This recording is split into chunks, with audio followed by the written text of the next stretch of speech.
UFC Fight Night, July 20th, 2024. UFC Vegas 94, a 6-fight main card culminating in a women's strawweight bout between number 3 Amanda Lemos and number 5 Virna Jandiroba.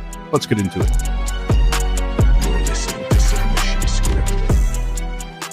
The Fight Night main card bouts from earliest fight are Jung Lee versus Hyder Emil, Doo Ho Choi versus Bill Algeo, Cody Durden versus Bruno Silva, Kurt Holobaugh versus Kenan Krzyzewski, Steve Garcia versus Seungwoo Choi at co-main, and Amanda Lemos versus Virna Jandiroba as the main event.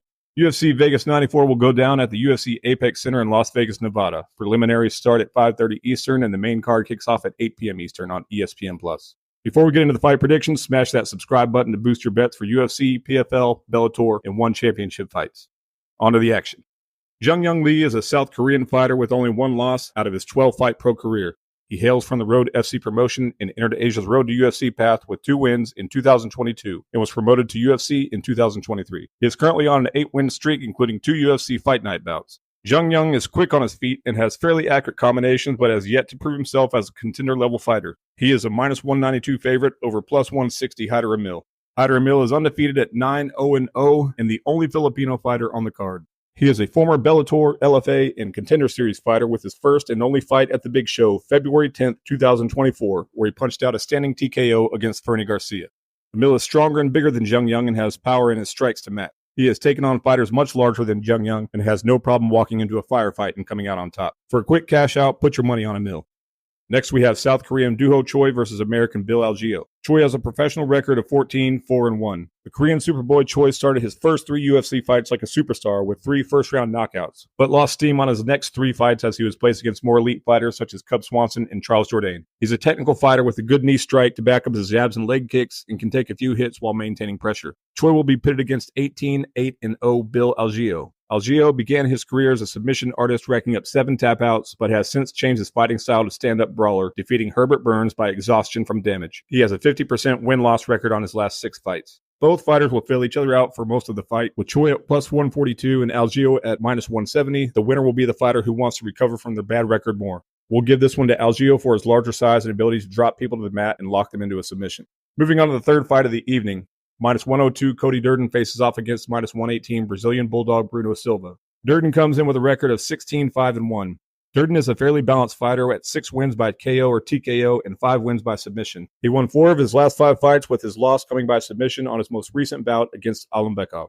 Durden is average for a striker with 3 significant strikes per minute, but can slip and dodge his way to a decision. He shines a bit more in his grappling game with a 50% takedown accuracy and 5 takedown attempts per 15 minutes, while maintaining a 67% takedown defense. He has no problem throwing fists on the ground if you find yourself on the mat below him. On the other side of the octagon, we see Bruno Silva, a knockout artist out of Piracicaba, Brazil, with 4 first-round finishes. He is a longtime training partner of Henry Cejudo and was in Tough Brazil Season 4. He's won 3 of his last 5 fights and is currently on that 3-win streak. Silva and Durden will prove to be a hard fight to pin down, as both fighters show similar stats and are fairly evenly matched on their fighting style. Either don't bet this fight or put a small amount on Durden for UFC experience and slight edge in grappling. Next, we have a lightweight bout between Kurt the Hurt Holobaugh and Kenan Bahia Krzyzewski.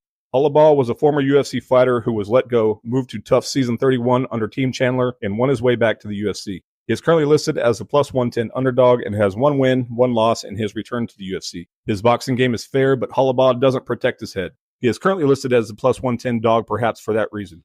Kenan Krzyzewski is the -130 favorite. Krzyzewski has a record of 15-2-0, winning 4 of his last 5 fights. He is impressive on the ground with 9 submissions. His standing game is adequate as well, with 5 knockouts. Expect a slow mix of boxing and ground work, with Krzyzewski taking the win in the 3rd round by submission. For the co-main event, we see Steve the Mean Machine Garcia at -148, taking on South Korean boxer Seungwoo Choi, aka Sting, sitting at +124. Born from Bellator and doing a stint in Dana White's Contender Series as well as LFA, Garcia holds a record of 15-5-0. He has 12 knockouts but no submission wins. With only 3 decision wins, he's definitely a fighter not to take lightly. Seungwoo's 6 finishes have also been by KO or TKO, but with a 10-6-0 record, he seems to be less of a threat on his feet than Garcia. He sports a Muay Thai or kickboxing style, so kicks will play an integral part of his striking game. He does have some rapid-fire combos that he could catch Garcia with if Garcia is feeling sluggish. We'll stick with the bookies on this one and give it to Garcia for the win, either by TKO or decision.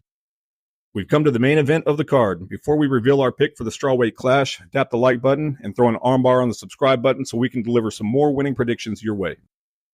For the main event, we have former strawweight belt contender Amanda Lemos testing her might against submission master Virna Jandiroba. Lemos sports a 14-3-1 record and holds the number 3 spot in the strawweight standings. She is a calculated defensive striker with a sparing amount of ground game at 8 knockouts and 3 submissions. Of her 11 finishes, 8 came in the first round. She's not extremely aggressive, but somehow seems to find a lucky hard strike to finish her opponents. She is durable on her feet, going 5 rounds against champion Zhang Weili, which is saying a lot. Despite her pedigree as a champion contender, she is still the plus 114 underdog to Jandiroba's minus 135. Jandiroba is fast and aggressive in her standing game and absolutely lethal when grappling. Jandiroba holds a record of 23-0 and only chooses to develop her striking because she was getting bored of submitting all of her opponents. Jandiroba may toy with Lemos for a few rounds for entertainment, but when she decides she's ready to win, she'll drop Lemos to the mat and Lemos will be out within a round. Consider the Jandiroba bet like putting your money in a blue chip stock. It won't grow much, but it'll be there when the fight is over. Catch us next week when we dive into 304 and give our predictions for the big dogs of pay-per-view. Train hard, fight hard, and never tap out.